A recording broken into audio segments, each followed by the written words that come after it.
My father and I continued our discussion for a little while longer after that. However, we were unfortunately unable to reach any sort of solid conclusion as how to follow up with these tech freaks. Eventually, our options got narrowed in the conversation, so we decided it was better to leave it be for the time being. Perhaps the next tech freak attack would leave some more helpful information, give us some sort of clue, a direction to go in. Meanwhile, I got back to the work at hand, primarily working on Titan.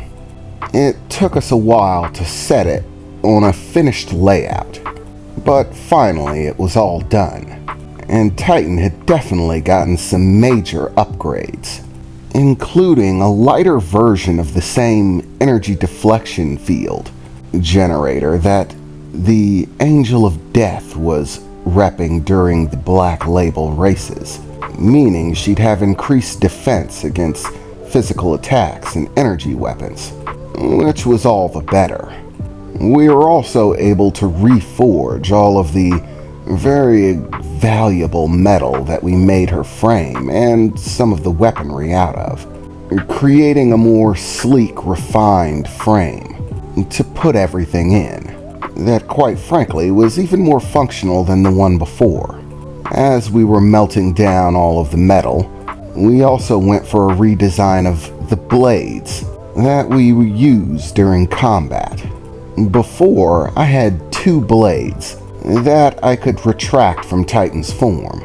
Each one had a power storage unit, a battery, that was good for about 15 minutes of use before it went dead.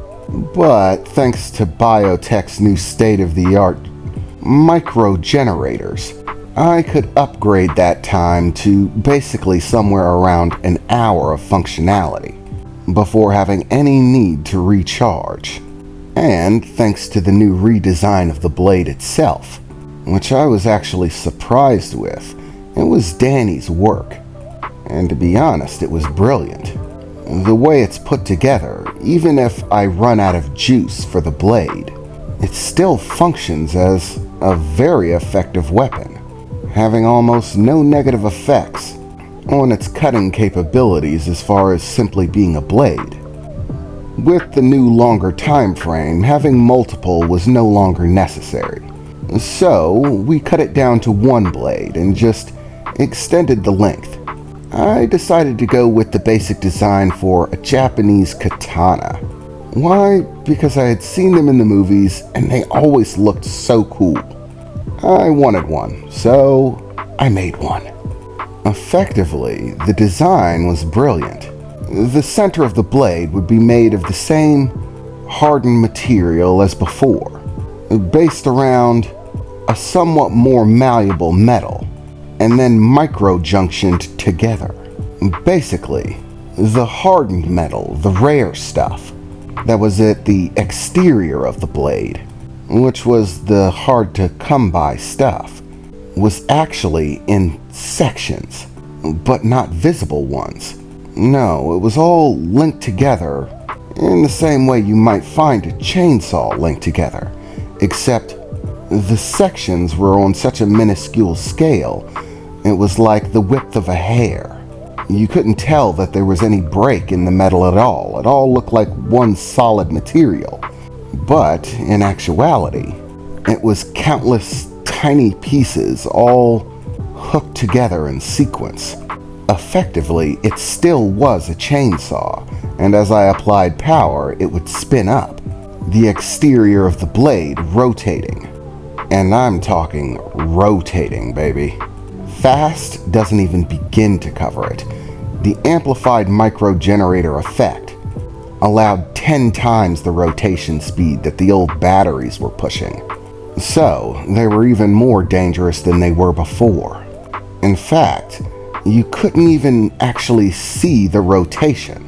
Once I began to activate the charge on the blade, you would hear a strange sound emitting from the sword, and I could feel a slight vibration, but it was more like a hum, a slightly high-pitched hum that would ring out from the blade. Trust me though, this is not the sort of thing that you'd want to accidentally nick yourself with. It cut through basically everything like butter. All of the tests we ran showed a massively increased effect in its cutting capabilities. Think you're gonna accidentally nick yourself and you end up without an arm. So being careful would be important. Of course, Titan's blades were outfitted with the same. The retractable wing blades that would extend from the side of Titan were made in the same way, and the central blade that formed what we called Rocket Sword got much the same treatment. We also redesigned the Rocket Sword function during this process, refining it and making it even more effective, giving it an optional layout. Basically, based on the new designs, I could use Rocket Blade, both in fast motion and while stationary. Before, they had to find something to do with the rest of Titan's body, and since we were in a race, staying constantly moving was kind of important. So Danny arranged it so that the rest of Titan's body would basically become an attached vehicle to me while I used the blade. But with the redesign, we decided to go a different way with it. We redesigned it so that Titan's extendable wing blades could take the place of the central chain, filling in as a two-part system rather than a single, large-scale propulsion chain. This meant that I could remove the rocket blade and use it without a drastic change to Titan's overall form, which left much more room for other things. It still allowed the mobility and the use of the rocket sword, but now I could let Titan go and do her own thing, whilst I remained stationary with the blade if I saw fit.